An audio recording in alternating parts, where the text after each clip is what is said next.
이 사람 없이 나는 어떻게 살아야 하지? 60대 중반에 접어든 김영자 씨는 요즘 이 말이 자꾸 입에서 맴돕니다. 남편과 함께 산 지 40년, 이제는 그가 잠깐 집을 비우기만 해도 허전하고 불안해집니다. 그런데 어느 날 가까운 친구가 남편을 먼저 떠나보냈다는 소식을 들었습니다. 상가는 조용했고 그 친구는 한마디도 하지 않았습니다. 빈소 한켠에 조용히 앉아있던 친구의 얼굴에서 영자 씨는 묘한 감정을 읽었습니다. 슬픔은 물론 막막함, 공허함, 두려움 같은 것들. 집으로 돌아오는 길, 영자 씨는 처음으로 진지하게 생각했습니다. 나도 언젠가는 이 사람 없이 살아야 할 수도 있겠구나. 그 순간부터 영자 씨는 조금씩 자신을 바꾸기 시작했습니다. 남편이 곁에 있을 때부터 준비하는 혼자의 삶. 외로움을 완전히 막을 수는 없지만 외로움에 무너지지 않을 수는 있으니까요. 당신도 같은 생각을 해본 적이 있나요? 혹시 사랑하는 사람과의 이별을 상상만 해도 가슴이 먹먹해지시나요? 지금은 함께 있어도 언젠가 홀로 남게 될 그날을 생각하면 마음이 덜컥 내려앉을 수 있습니다. 하지만 이 글은 그런 불안한 마음을 미리 가볍게 해주는 작은 출발점이 될 수 있습니다. 같이 준비하면 마음이 훨씬 덜 흔들릴 수 있으니까요. 남편 없이도 외롭지 않게 살아가기 위한 5단계 마음 준비. 이건 단순한 대비가 아닙니다. 앞으로의 삶을 더 단단하게 그리고 따뜻하게 살아가기 위한 준비입니다. 누군가를 먼저 떠나보낸 이들이 들려주는 이야기 그리고 전문가들의 조언을 바탕으로 작은 실천부터 함께 시작해 보려 합니다. 지금 이 글을 읽고 있는 당신도 혼자가 되어도 괜찮을 수 있겠다. 는 자신감을 조금씩 느낄 수 있기를 바랍니다. 그렇다면 지금부터는 혼자의 삶을 준비하는 5가지 마음 훈련을 함께 나눠보겠습니다. 첫 번째 단계는 아주 작고 일상적인 변화에서부터 시작됩니다. 1단계 의존 대신 독립 준비하기. 영자 씨는 평소에 자신을 이렇게 표현하곤 했습니다. 나는 기계는 손도 못 대요. 리모컨도 복잡해서 잘 못 써요. 남편이 옆에 있을 때는 그게 큰 문제가 아니었습니다. 집안의 전구 하나 나가도 휴대폰이 느려도 인터넷이 안 돼도 모든 일은 자연스럽게 남편의 손을 거쳐 해결됐습니다. 은행 업무는 물론이고 병원 예약, 약국 계산까지 남편 몫이었죠. 나는 그런 거 잘 몰라요. 는 그녀의 습관적인 말이자 사실상 남편이 있어 다행이라는 뜻이기도 했습니다. 그런데 어느 날 생각조차 못했던 일이 벌어졌습니다. 남편이 아침에 쓰러져 급히 병원으로 실려간 겁니다. 급한 대로 구급차를 부르고 병원에 따라갔지만 그 순간부터 영자 씨는 당황스러움과 두려움 속에 덩그러니 남겨졌습니다. 처음 해보는 접수, 처음 마주한 의료보험 관련 서류, 병실을 오가며 의사와 대화하고 필요한 준비물을 사러 다니는 일까지 하루하루가 전쟁 같았습니다. 냉장고에 남은 반찬을 꺼내 식사를 해결하고 혼자 전기밥솥을 겨우 작동시켜 밥을 지으면서 그녀는 속으로 이런 생각을 했습니다. 남편이 없으면 나는 정말 아무것도 못하겠구나. 하지만 그 며칠이 지나고 남편이 다시 집으로 돌아오던 날, 영자 씨는 또 다른 깨달음을 얻게 되었습니다. 나는 아무것도 못하는 게 아니라 안 해본 거였구나. 불안하고 두려웠지만 막상 닥치니 어떻게든 해내고 있었던 자신이 떠올랐습니다. 어쩌면 그동안 남편에게 너무 기대며 스스로의 능력을 잊고 있었던 건 아닐까 하는 생각도 들었습니다. 그날 이후 영자 씨는 조금씩 바뀌기 시작했습니다. 스스로도 놀랄 만큼 구체적인 실천을 휴대폰 메모장에 써내려갔죠. 은행 앱 깔기, 전기밥솥 설명서 읽기, 가스요금 확인하는 법 알아보기, 혼자 병원 예약하고 진료받아보기, 공과금 자동이체 설정 방법 배우기, 카카오톡으로 민원 처리하기. 이건 단지 생활의 편리함을 위한 일이 아니었습니다. 누군가 없다고 해서 무너지지 않기 위한 준비, 그리고 자기 자신을 믿는 연습이었습니다. 그녀는 점점 깨닫게 됩니다. 누군가에게 의지할 수 있는 삶도 좋지만 혼자서도 해낼 수 있다는 자신감이야말로 진정한 안정감이라는 것을요. 독립은 거창한 게 아닙니다. 리모컨을 혼자 만지는 것부터 병원 예약 전화를 스스로 걸어보는 것까지 그 모든 처음 해보는 일들이 결국엔 나를 단단하게 만들어주는 씨앗이 됩니다. 지금까지는 누군가를 사랑하는 마음으로 의지해왔다면 이제는 나를 사랑하는 마음으로 스스로를 일으켜야 할 시간입니다. 2단계 친구보다 나와 잘 지내는 연습. 영자 씨는 젊은 시절 사람 만나는 걸 좋아하고 활달한 성격이었습니다. 동창 모임, 아파트 주부의 교회 소그룹까지 늘 누군가와 함께 했습니다. 일주일에 몇 번씩은 친구들과 차를 마시고 남편 몰래 여행을 다녀오기도 했습니다. 그런 시간들이 그녀의 일상이었고 그만큼 친구는 삶의 활력소였습니다. 하지만 나이가 들수록 친구들과의 관계는 조금씩 달라졌습니다. 누군가는 멀리 이사를 갔고 누군가는 건강이 나빠졌습니다. 자주 연락하던 친구와도 다음에 보자 라는 말만 남긴 채 몇 달이 훌쩍 지나가 버리기 일쑤였죠. 어느 순간부터는 전화 한 통 없이도 한 주가 지나가고 혼자 점심을 먹고 혼자 저녁 드라마를 보며 조용한 시간이 익숙해졌습니다. 그러던 어느 날 우연히 들른 동네 문화센터에서 수채화 교실이라는 수업을 알게 됐습니다. 그날따라 유난히 쓸쓸했던 탓인지 그녀는 망설임 끝에 혼자 수강 신청을 했습니다. 첫날 낯선 사람들과 한 공간에 앉아 있다는 것 자체가 불편하고 어색했습니다. 내가 여기서 뭘 할 수 있을까? 하지만 색을 섞고 종이에 물을 칠하고 손끝으로 붓을 움직이면서 그녀는 어느새 몰입해 있었습니다. 그리고 며칠 뒤 처음 완성한 그림을 보며 스스로에게 이렇게 말했습니다. 이거 내가 그렸다고. 그 순간 마음 한켠이 이상하리만큼 따뜻해졌습니다. 남편이 옆에 없어도 괜찮을지도 모르겠다는 생각이 스치듯 지나갔습니다. 그때 영자 씨는 깨달았습니다. 외로움은 혼자라서 생기는 게 아니라 나 자신과 어색할 때 더 깊어진다는 걸. 그날 이후 영자 씨는 자신과 친해지는 연습을 시작했습니다. 매일 아침 창밖을 보며 짧은 일기를 씁니다. 오늘은 햇살이 참 좋다. 찬바람이 부니 김치전이 먹고 싶다.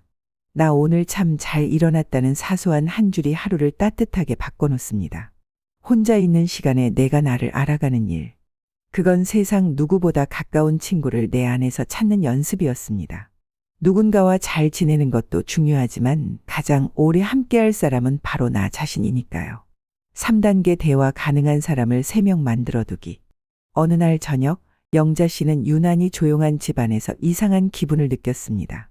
남편이 병원에 입원 중이라 혼자였던 그 밤. 분명 늘 하던 대로 텔레비전을 켰고 좋아하는 유튜브 채널도 틀었지만 그 모든 소리가 이상하리만치 마음에 닿지 않았습니다. 집안은 너무 조용했고 그 조용함 속에서 숨이 턱 막히는 듯한 답답함이 몰려왔습니다. 그제야 영자 씨는 깨달았습니다. 이 고요함은 단순한 정적이 아니라 혼잣말을 들어줄 사람이 없는 외로움이었습니다. 그 순간 문득 떠오른 얼굴이 하나 있었습니다. 중학교 동창 선희.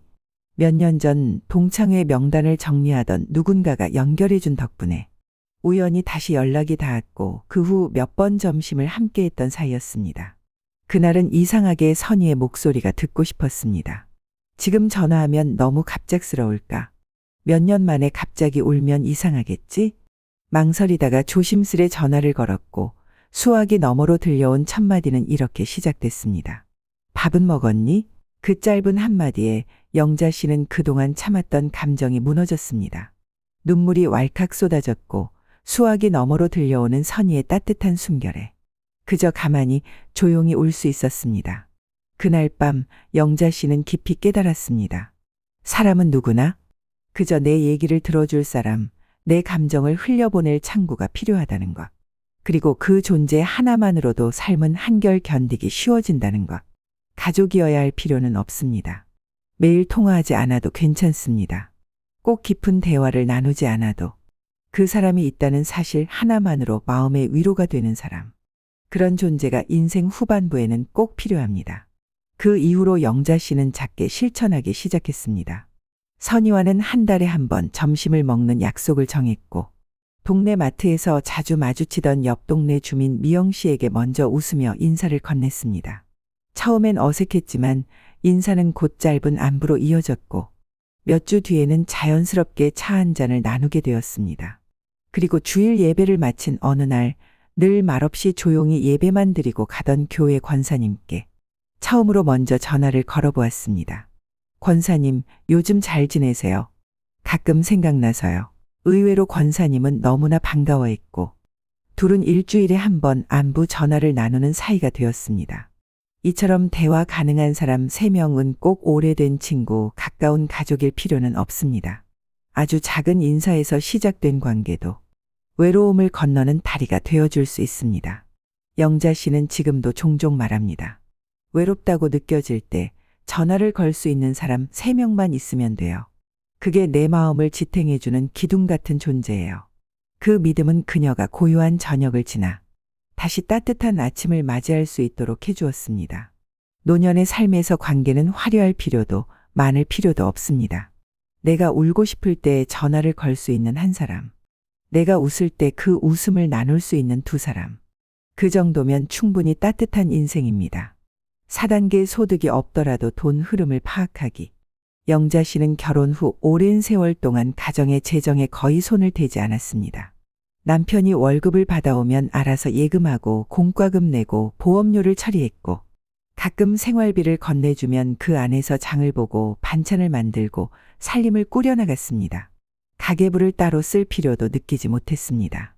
그저 이 정도면 되겠지 하는 감으로 살아왔고 남편이 늘 알아서 해주니까 자신이 뭘 몰라도 큰 문제가 없다고 믿었습니다. 그러나 어느 날 남편이 병원에 수술을 받고 입원하게 되면서 그 신념은 무너지기 시작했습니다. 남편이 자리를 비운 지 일주일이 채 되지 않았을 무렵 집으로 관리비 고지서가 도착했고 영자 씨는 그것을 보며 당황했습니다. 언제까지 내야지? 이건 어떻게 내는 거지? 막연히 기다리다가 월세 납부일도 놓치고 말았습니다. 부랴부랴 은행에 갔더니 창구 직원이 물었습니다. 인감증명이 있으신가요? 순간 멍해졌습니다. 인감증명서가 뭔지 어디서 떼야 하는지도 몰랐습니다.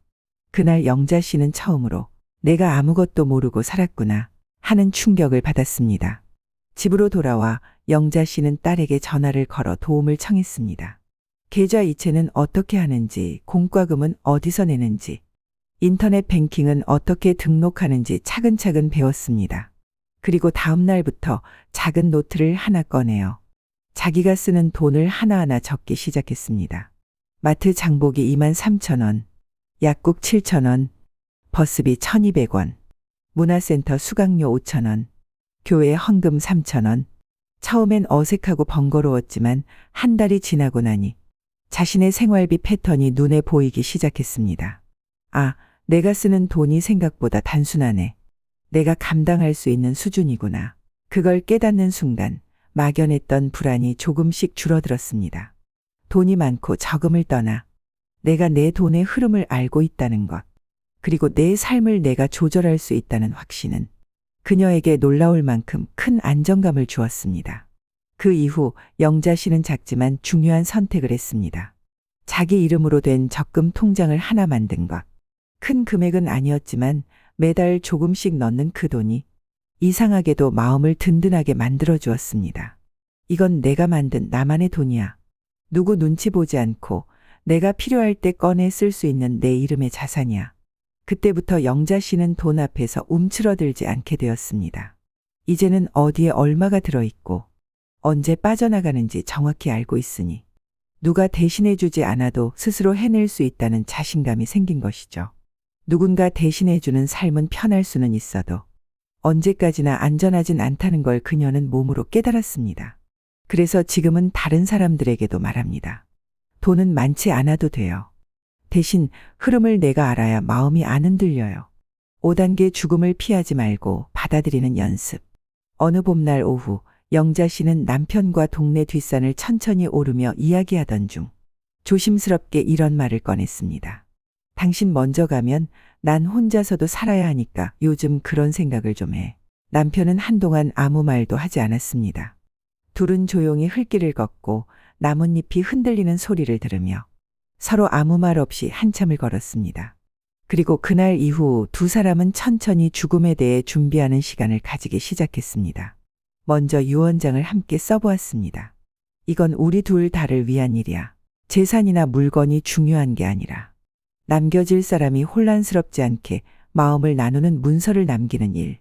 또한 장례식에 틀고 싶은 음악, 입고 싶은 옷, 사람들에게 전하고 싶은 말, 정리해두고 싶은 물건들에 대해서도 서로의 생각을 솔직하게 나눴습니다. 처음엔 어색하고 조금 쓸쓸하기도 했지만 시간이 지날수록 두 사람은 마음이 더 편안해졌습니다. 죽음은 준비할수록 덜 무서워지더라고요. 영자 씨는 이렇게 말합니다. 죽음을 준비한다는 건 죽음을 앞당기려는 것이 아닙니다. 오히려 남은 삶을 더 충실하게 살기 위한 첫걸음입니다. 영자 씨는 가끔 자신에게 질문을 던집니다. 내가 떠난다면 어떤 물건을 남기고 싶을까? 어떤 말 한마디를 자식에게, 친구에게 남기고 싶을까? 어떤 삶의 흔적을 내 주변에 남기고 싶을까? 이 질문들은 그녀의 하루하루를 더 선명하게 만들어 주었습니다. 더 아끼고 더 고마워하고 더 진심을 담아 사는 법을 알려주었습니다.